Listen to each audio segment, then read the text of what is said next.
तो नमस्कार, आपका स्वागत है आज के एपिसोड में। आज हम बात करेंगे अमेरिका के इतिहास में एक ऐसी प्लेन हाईजैकिंग की जिसमें सिर्फ एक इंसान ने प्लेन को हाईजैक भी किया, फिरौती भी ली और ऐसा गायब हुआ कि उसे आज तक नहीं ढूंढा जा सका। ये कहानी है इतिहास के सबसे कुख्यात हाईजैकर डीबी कूपर की।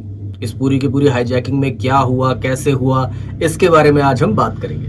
24 नवंबर 1971 वेडनेसडे का एक दिन, थैंक्सगिविंग के ठीक एक दिन पहले का, पोर्टलैंड इंटरनेशनल एयरपोर्ट पे एक आदमी पहुंचता है। उस आदमी की उम्र लगभग 40-45 साल की लग रही थी और हाइट लगभग 6 फुट के बराबर की थी। उसने डार्क कलर का एक बिजनेस सूट पहन रखा था, व्हाइट कलर की शर्ट पहन रखी थी, एक ब्लैक टाई और डार्क ब्राउन शूज पहन रखे थे। उसने एक ब्लैक कलर का रेन कोट भी पहन रखा था और हाथ में एक ब्लैक ब्रीफ केस भी लिया हुआ था। उस दिन एयरपोर्ट पे बहुत ज्यादा भीड़ नहीं थी क्योंकि नेक्स्ट डे थैंक्सगिविंग का दिन था और क्योंकि वो पूरे अमेरिका में छुट्टी का दिन होता है तो ज्यादातर लोग पहले ही एडवांस में ही छुट्टी लेके अपने अपने घर पहुंच जाते हैं। वो आदमी नॉर्थ वेस्ट एयरलाइंस के काउंटर पर पहुंचता है और पोर्टलैंड से सिएटल के लिए एक वन वे टिकट खरीदता है। तो नॉर्थ वेस्ट एयरलाइंस की फ्लाइट नंबर 305 में उसको टिकट मिल जाती है, जिसके लिए वो $20 पे करता है और टिकट बुक कराते समय वो अपना नाम लिखवाता है डैन कूपर। उस समय एयरपोर्ट पे एंट्री करते समय या इवन फ्लाइट बोर्ड करते समय भी कोई बहुत ज्यादा चेकिंग नहीं की जाती थी।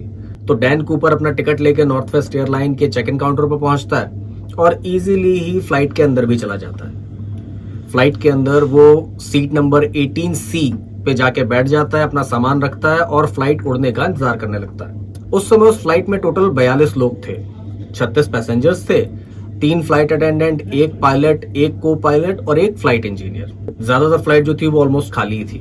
फ्लाइट के टेक ऑफ करने का समय था दोपहर के 2:50 का और वो अपने तय समय पे पोर्टलैंड इंटरनेशनल एयरपोर्ट से सिएटल के टकोमा एयरपोर्ट के लिए टेक ऑफ कर लेती है। उस समय फ्लाइट में सिगरेट पीना भी अलाउड था। तो डैन कूपर एक सिगरेट जलाता है, फ्लाइट अटेंडेंट से एक बर्बन मांगता है विद आइस और थोड़ी देर बाद जब फ्लाइट आराम से हवा में पहुंच जाती है, आसमान में पहुंच जाती है, तो एक फ्लाइट अटेंडेंट फ्लोरेंस शेफनर को वो एक पर्ची पकड़ाता है। फ्लोरेंस शेफनर को लगता है कि वो कोई एक आशिक मिजाज टाइप का पैसेंजर है जो अपना फोन नंबर उसको देने की कोशिश कर रहा है। ऐसा पहले भी उसके साथ कई बार हो चुका था। फ्लाइट अटेंडेंट खूबसूरत होती हैं तो कई लोग ऐसा हरकतें करने की कोशिश करते हैं। उसको लगा ऐसा ही कोई इंसान होगा जो अपना फोन नंबर उसको देने की कोशिश कर रहा है, तो वो पर्ची डैन कूपर से लेती है और अपनी जेब में रख लेती है। डैन कूपर भी इस चीज को देखता है कि फ्लोरेंस शेफनर ने उस पर्ची को पढ़ा नहीं है। वो फ्लोरेंस शेफनर को दोबारा अपनी तरफ बुलाता है और उसके कान में ये चीज बोलता है कि मेरे बैग में एक बॉम्ब रखा हुआ है और ये फ्लाइट मैंने हाईजैक कर ली है। अगर आपने मेरी बातें नहीं मानी तो मैं ये बॉम्ब फोड़ दूंगा और सबको मार डालूंगा। अब फ्लोरेंस घबरा जाती है और वो पर्ची खोल के देखती है। उस पर्ची के ऊपर ये लिखा हुआ था कि मिस, मेरे पास एक बॉम्ब है और मैं चाहता हूं कि आप मेरे पास वाली सीट में आकर बैठ जाएं। फ्लोरेंस ये पर्ची पढ़ के बहुत घबरा जाती है। वो अपनी साथी फ्लाइट अटेंडेंट टीना मकलो को बुलाती हैं और उन्हें भी ये पर्ची दिखाती हैं। टीना भी इस पर्ची को देख के घबरा जाते हैं, लेकिन फिर वो डैन कूपर के पास में पहुंचते हैं और उससे बहुत धीरे से इस बारे में पूछते हैं कि कहीं आप कोई मजाक तो नहीं कर रहे हैं। डैन कूपर टीना मकलो से कहता है कि वो उसके बगल वाली खाली सीट पे आके बैठ जाए। जैसे ही टीना उस सीट पे बैठती हैं, डैन कूपर अपना ब्रीफकेस खोल के उनको दिखाता है, जिसके अंदर 8 रॉड रखी हुई थी 4-4 के बंडल में, जो डायनामाइट की छड़ों जैसी लग रही थी। उसके साथ कुछ तारें निकली हुई थी जो एक घड़ी जैसी चीज में आके जुड़ी हुई थी। अब उन दोनों फ्लाइट अटेंडेंट को इस बात का भरोसा हो जाता है कि डैन मजाक नहीं कर रहा, उसके ब्रीफकेस में सच में एक बॉम्ब रखा हुआ है और ये प्लेन हाईजैक हो चुका है। डैन उनसे कहता है कि मेरी कुछ शर्तें हैं जो आप कैप्टन तक पहुंचा दीजिए, नहीं तो जैसा कि मैंने कहा मैं इस बॉम्ब को फोड़ दूंगा। वो उससे पूछते हैं कि भाई आपकी डिमांड क्या है, बताइए। डैन कूपर एक पर्ची पकड़ाता है उनको जिसमें उसकी डिमांड लिखी होती है। उसकी डिमांड थी कि उसको शाम को 5 बजे से पहले पहले 2 लाख अमेरिकी डॉलर चाहिए थे, 4 पैराशूट चाहिए थे, जिनमें से कि 2 प्राइमरी बैक पैराशूट थे और 2 रिजर्व फ्रंट पैराशूट। जब ये प्लेन लैंड करेगा तो उस समय एयरपोर्ट पे ही इसको रिफ्यूल करने के लिए ईंधन के टैंकर खड़े होने चाहिए। डैन की ये सारी की सारी डिमांड लेके फ्लोरेंस पहुंचती है फ्लाइट के कैप्टन विलियम स्कॉट के पास। कैप्टन फिर इंटरकॉम पे दूसरे फ्लाइट अटेंडेंट से कांटेक्ट करते हैं टीना डैन कूपर के बगल में ही बैठी थी। वो इंटरकॉम पे कैप्टन को ये बात बताती हैं कि हाँ, सारी बातें बिल्कुल सच हैं, प्लेन को हाईजैक किया गया है और डैन कूपर के पास में सच में एक बॉम्ब दिखाई दे रहा है जो उसकी डिमांड ना मानी जाने पे वो फोड़ने की धमकी दे रहा है। कैप्टन विलियम तुरंत सिएटल के एटीसी यानी एयर ट्रैफिक कंट्रोल से बात करते हैं और उन्हें इस पूरी स्थिति की जानकारी देते हैं। जैसे ही ये खबर एयरपोर्ट अथॉरिटीज के पास पहुंचती है, वहां पे भी हड़कंप मच जाता है। फौरन एफबीआई को इस बारे में सूचना दी जाती है। डैन कूपर ये बात बिल्कुल क्लियर कर देता है कि जब तक उसकी डिमांड पूरी नहीं होती, वो उस फ्लाइट को सिएटल एयरपोर्ट पे भी लैंड नहीं होने देगा। उस समय एफबीआई ये सोचते हैं कि इस समय जो वो डिमांड कर रहा है वो पूरी कर देते हैं। वो फ्लाइट लेके कहाँ जाएगा, जहां कहीं पे भी जाएगा उसे वहीं पे धर दबोचेंगे, तो इस समय उसकी सारी डिमांड मान लेते हैं। अब इस फ्लाइट की ड्यूरेशन ही टोटल आधे घंटे की थी, तो जब डैन कूपर उसको लैंड होने से मना करता है तो पैसेंजर्स भी थोड़ा शक में आ जाते हैं कि ये आधे घंटे की फ्लाइट थी, अभी तक लैंड क्यों नहीं कर रही। तो लोगों को पैनिक ना हो इसलिए फ्लाइट के पायलट ये घोषणा करते हैं कि कुछ टेक्निकल रिक्वायरमेंट्स हैं जिनकी वजह से लैंड करने में थोड़ा टाइम लग रहा है, तो सब लोग पैनिक ना हो, थोड़ी देर में जहाज जो है वो लैंड कर जाएगा, ताकि उन लोगों को थोड़ा टाइम मिल सके पैसे का अरेंजमेंट करने के लिए, फ्यूल टैंक्स का अरेंजमेंट करने के लिए। यहाँ पे एक और बात थी, डैन कूपर जो था उसने ये भी बोला था कि उसको जो 2 लाख अमेरिकन डॉलर चाहिए वो भी उसको 20-20 डॉलर के नोट में चाहिए।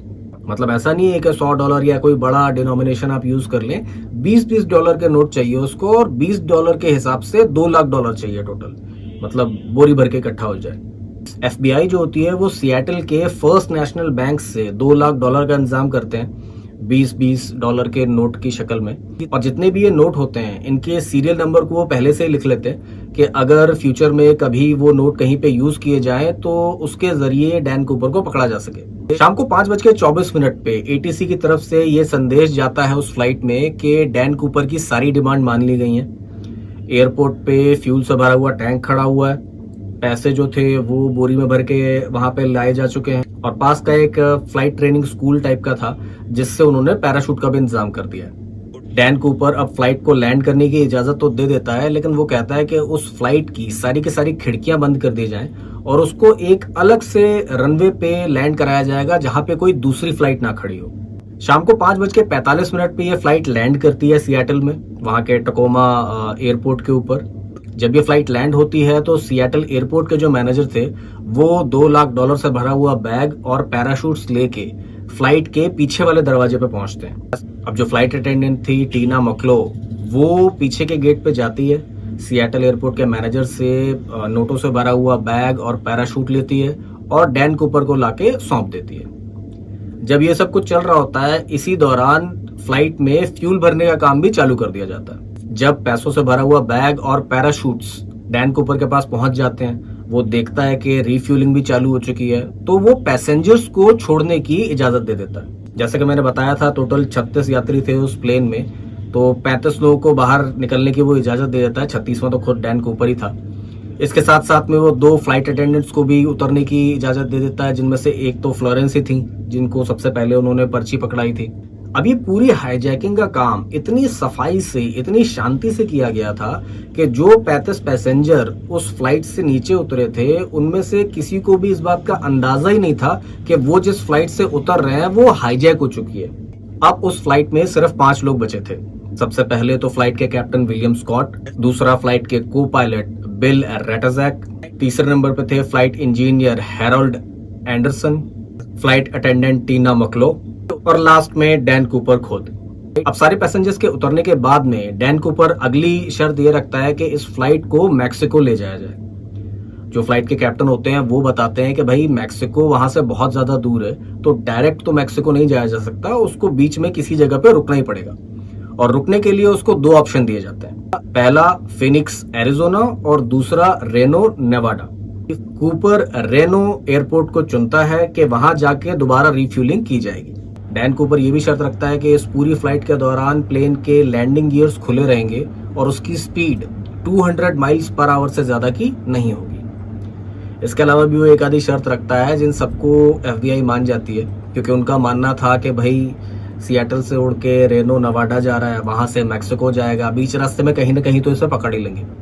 तो उसकी सारी शर्तें मान ली जाती हैं और 7:36 पे ये फ्लाइट सिएटल से रीनो नेवाडा के लिए दोबारा उड़ान भरती है।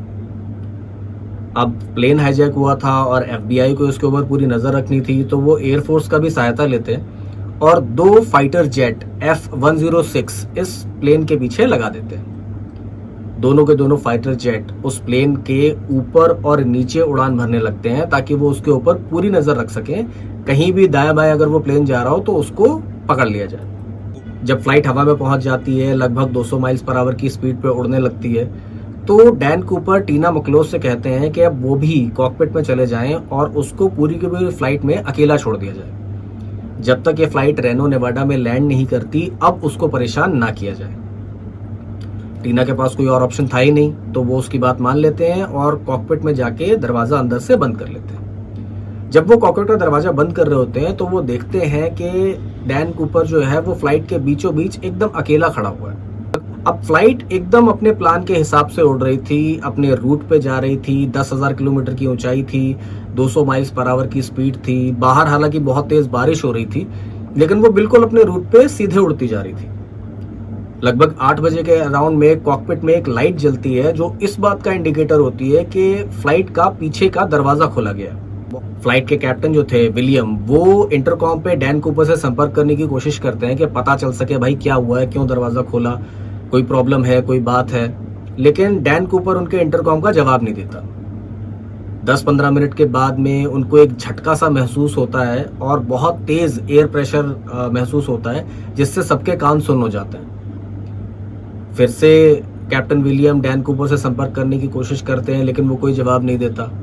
अब किसी के अंदर इतनी हिम्मत नहीं थी कि वो पीछे जाके देख सकें कि एक्चुअली में क्या हो रहा है, क्योंकि डैन कूपर ने सबको धमकी दे रखी थी कि अगर फ्लाइट लैंड होने से पहले कोई भी पीछे आया तो वो पूरी फ्लाइट को धमाके से उड़ा देंगे। खैर, इसके बाद कुछ खास नहीं होता है। 2 घंटे तक नॉर्मली वो फ्लाइट उड़ती है और लगभग 10:15 बजे नेवाडा के रेनो इंटरनेशनल एयरपोर्ट पे लैंड कर जाती है। सबको तो ये बात पता ही थी कि रेनो एयरपोर्ट पे हाईजैक फ्लाइट आने वाली है, तो वहां पे पुलिस, एफबीआई सब लोग पहले से ही मौजूद थे। जैसे ही ये फ्लाइट वहां पे लैंड करती है, सबके सब इस प्लेन को घेर लेते हैं। एफबीआई के लोग डैन कूपर को चेतावनी देते हैं कि वो सरेंडर कर दे, बाहर आ जाए, लेकिन डैन की तरफ से उन्हें कोई जवाब नहीं मिलता। थोड़ी देर तक बोलने के बाद में जब उन्हें कोई जवाब नहीं मिलता तो वो प्लेन के अंदर एंटर कर जाते हैं। जब एफबीआई के लोग प्लेन के अंदर घुसते हैं तो वो ये देख के हैरान रह जाते हैं कि प्लेन के अंदर डैन कूपर था ही नहीं। पूरा का पूरा प्लेन खाली पड़ा हुआ था। जिस सीट पे वो बैठा हुआ था उस पे 2 पैराशूट पड़े हुए थे, जिनमें से एक खुला हुआ था, एक बंद था। लगभग 8 सिगरेट के बड्स पड़े हुए थे जो सिगरेट डैन कूपर पी रहा था, और एक ब्लैक कलर की टाई पड़ी हुई थी एक क्लिप ऑन के साथ में। तो अब शुरू होती है डैन कूपर की तलाश। सबको लगता है कि डैन कूपर पूरी फ्लाइट में कहीं छुप के बैठा होगा, क्योंकि जब से ये फ्लाइट सिएटल से उड़ी थी और जब इसने रेनो पे लैंड किया था, पूरे रास्ते एयरफोर्स के 2 फाइटर जेट्स इसके साथ में थे जो नजर रखे हुए थे कि बीच में कुछ किया ना जाए। और पूरी फ्लाइट को अच्छे से तलाशने खंगालने के बाद भी उन्हें ना तो डैन कूपर मिलता है, ना ही कोई बॉम्ब मिलता है, और ना ही मिलते हैं $2 लाख। सबके सब हैरान रह जाते हैं, क्योंकि अगर ये मान भी लिया जाए कि डैन कूपर बीच रास्ते में कहीं फ्लाइट से कूद भी गया होगा, तो 2 फाइटर जेट्स ऊपर और नीचे उड़ रहे थे, उन्होंने किसी को कूदते हुए तो देखा ही नहीं, तो आखिर वो गायब कैसे हो गया। अब फ्लाइट के जो क्रू मेंबर थे और फ्लाइट के पायलट थे, वो एफबीआई को ये बात बताते हैं कि लगभग 8:15 बजे उनको प्लेन में कुछ झटके जैसा एहसास हुआ था, कुछ एयर प्रेशर जैसा लगा था, पीछे का दरवाजा खुलने की बात सामने आई थी। तो उनका ये मानना था कि वो 8:15 बजे का ही समय होगा जब शायद डैन कूपर प्लेन से कूदा हो, क्योंकि उस समय काफी तेज बारिश हो रही थी, खराब मौसम था। तो हो सकता है कि फ्लाइट वाले जो लोग थे, जो फाइटर प्लेन में लोग बैठे हुए थे, उन्हें वो ना दिखाओ। भाई रात है, अंधेरा है, बारिश हो रही है, कितनी 200 माइल्स पर आवर की स्पीड में उड़ रहे हैं, छोटा सा आदमी उसमें से कूद जाएगा तो जरूरी तो नहीं है कि कोई देख ही ले। तो अब यही माना जाता है कि 8:15 बजे के अराउंड में कूपर प्लेन से कूदा होगा। अब जो फ्लाइट प्लान ये लोग यूज कर रहे थे सिएटल से रेनो तक जाने के लिए, वो था विक्टर 23। उस फ्लाइट पाथ का नाम था विक्टर 23, जिसमें जब इन्होंने गणित लगाया, हिसाब लगाया, तो ये पता चला कि जिस जगह डैन का कूदना माना जा रहा है लगभग 8:15 के अराउंड, उस समय प्लेन की जो लोकेशन थी वो थी पोर्टलैंड से 64 किलोमीटर उत्तर की तरफ, मतलब एरियल वाशिंगटन और ल्यूइस नदी के आसपास की कोई जगह है। अब जितने भी फ्लाइट के क्रू मेंबर्स थे जिन्होंने डैन कूपर के साथ में इंटरेक्ट किया था, देखा था, जो उस फ्लाइट में थे, उन सब की मदद से एक स्केच बनाया जाता है डैन कूपर का, और फिर शुरू होती है डैन कूपर की तलाश। डैन कूपर की तलाश का जो ये मिशन था, इसको नाम दिया जाता है नॉरजैक। रात भर में ये सारा स्केच बनाने की कार्यवाही को पूरा कर लिया जाता है और अगली सुबह ये खोज की कार्यवाही शुरू हो जाती है। अब जो ये लोकेशन थी, जो उसके कूदने की जगह मानी जा रही थी, ये पूरा एक पहाड़ी इलाका था जो पेड़ों से भरा हुआ था। अब ऐसे एरिया में किसी को ढूंढना भूसे के ढेर में सुई ढूंढने के बराबर था, लेकिन ढूंढना तो था ही। तो अलग अलग टीम्स बनाई जाती हैं और वो सब के सब डैन कूपर की तलाश में जुट जाते हैं।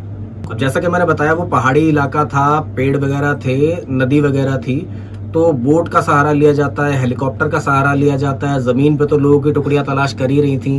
कई महीनों तक ये जांच जारी रहती है, लेकिन डैन कूपर तो छोड़ दो, पैसे भी छोड़ दो, जो पैराशूट उसने कूदने के लिए इस्तेमाल किया होगा उसके टुकड़े तक बरामद नहीं होते। अब ना तो डैन कूपर मिला, ना पैसे मिले, लेकिन न्यूज़पेपर वालों को एक सनसनीखेज खबर मिल गई। एक ऐसा इंसान जिसने अकेले दम पे पूरे प्लेन को हाईजैक कर लिया, फिरौती वसूल कर ली, और तो और वो रात के अंधेरे में प्लेन से कूद के गायब हो गया, और ऐसा गायब हुआ कि मिला ही नहीं। जैसे मैंने आपको शुरुआत में बताया था कि जो उसका प्लेन टिकट था उसमें उसने अपना नाम डैन कूपर लिखवाया था, लेकिन जो न्यूज़पेपर्स थे जिन्होंने इनको कवर किया, उसमें शुरुआती न्यूज़पेपर्स में ही एक ने गलती कर दी और उसको डैन कूपर के बजाय डीबी कूपर नाम से छाप दिया। अब ज्यादातर लोग एक दूसरे की देखा देखी काम करते हैं, तो सभी लोगों ने उसे डीबी कूपर नाम से ही छापना शुरू कर दिया, और वो इसी नाम से आज की डेट में भी मशहूर है कि जो हाईजैकर था वो डीबी कूपर था। लेकिन एक्चुअली में जो उसका नाम था, जो टिकट पे लिखा हुआ था, जो हमको पता है रिकॉर्ड्स में है, वो डैन कूपर था। काफी समय तक उसको ढूंढने के बाद में भी जब डीबी कूपर नहीं मिलता है, तो एफबीआई जो नोट डीबी कूपर को दिए गए थे फिरौती के तौर पे, उन सबके सीरियल नंबर्स को पब्लिक कर देती है, और सबसे ये कहती है कि किसी को भी अगर इस सीरियल नंबर से मिला हुआ कोई नोट मिलता है तो वो तुरंत एफबीआई को बताए, ताकि किसी तरीके से डीबी कूपर का पता किया जा सके। एफबीआई तो इसमें लगी हुई थी, कुछ न्यूज़पेपर वाले भी इसमें शामिल हो जाते हैं। कहा तो ये तक जाता है कि कुछ न्यूज़पेपर ऐसे भी थे जिन्होंने ये ऐलान किया था कि उस सीरियल नंबर के नोटों में से कोई एक भी नोट, $20 का एक नोट अगर कोई इंसान लेके आ गया, उस न्यूज़पेपर को दिया, तो वो उसे $5000 देंगे। लेकिन इसका भी कोई फायदा नहीं होता, एक भी नोट वापस रिकवर नहीं किया जाता। अब क्योंकि वो पैसे भी कभी बरामद नहीं हुए, उस सीरियल नंबर के नोट कभी किसी के सामने नहीं आए, तो एफबीआई का ये मानना था कि डीबी कूपर उस प्लेन से कूदते समय मारा गया था, क्योंकि 10,000 फुट की ऊंचाई पे 200 माइल्स पर आवर की स्पीड से अगर कोई प्लेन से कूद रहा है तो उसको सिर्फ पैराशूट ही नहीं चाहिए होता, और भी बहुत सारी चीजें चाहिए होती हैं।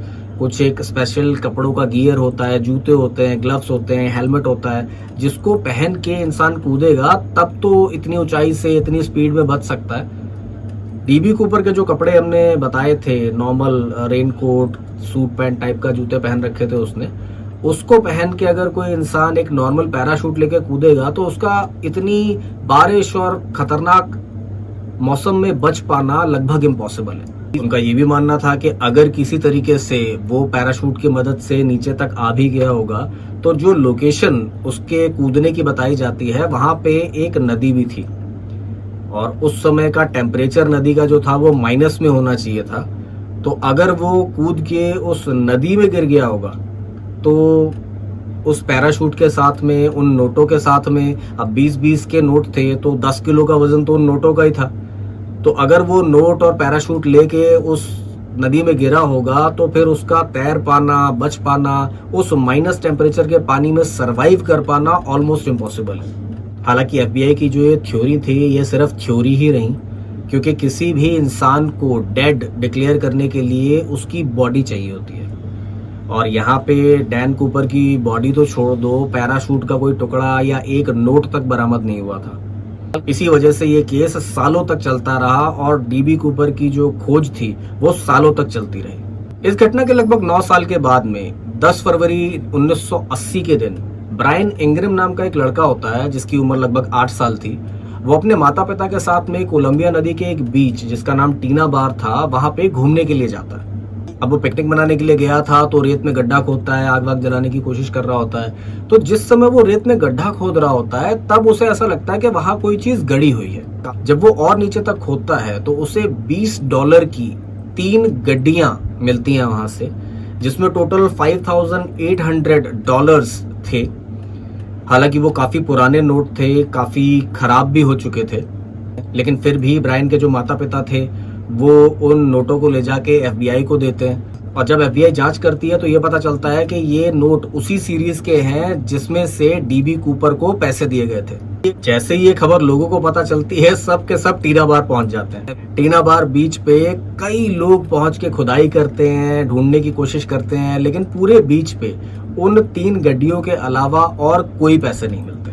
जब ये नोट मिले थे तो FBI को लगा कि अब ये केस शायद सुलझ जाए, क्योंकि बहुत समय के बाद उनको कोई सुराग मिला था इसके बारे में। लेकिन इन नोटों ने केस को सुलझाने के बजाय और उलझा दिया था, क्योंकि जो ये टीना बार बीच था ये उस जगह से 27 किलोमीटर दूर था जहां पे DB कूपर के कूदने की लोकेशन मानी जा रही थी। तो अगर DB कूपर जब प्लेन से कूदा था तो उसकी डेथ हो गई होती, तो उन नोटों के साथ में बाकी नोट भी मिलने चाहिए थे, एटलीस्ट और कोई चीज भी मिलनी चाहिए थी, लेकिन और कुछ तो मिला नहीं। इसके बाद भी FBI हार नहीं मानती, लगे रहते हैं। कई लोगों से पूछताछ की जाती है। लगभग 1000 लोग थे जिनको इस शक में गिरफ्तार किया जाता है कि वो DB कूपर हैं, लेकिन किसी न किसी सबूत के अभाव में उनको छोड़ दिया जाता है। लगभग 45 साल तक ये केस चलता रहता है, DB कूपर की खोज चलती रहती है। 8 जुलाई 2016 में FBI ये मान लेता है कि वो पूरी कोशिश करने के बाद भी DB कूपर को नहीं ढूंढ पाए हैं और अब वो इस केस को बंद कर रहे हैं।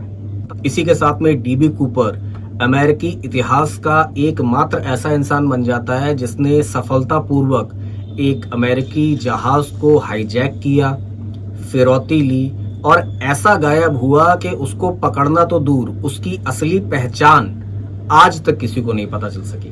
तो ये थी पूरी कहानी DB कूपर के बारे में। आज का एपिसोड यहीं तक। अब आपसे मिलेंगे अगले एपिसोड में, तब तक के लिए नमस्कार।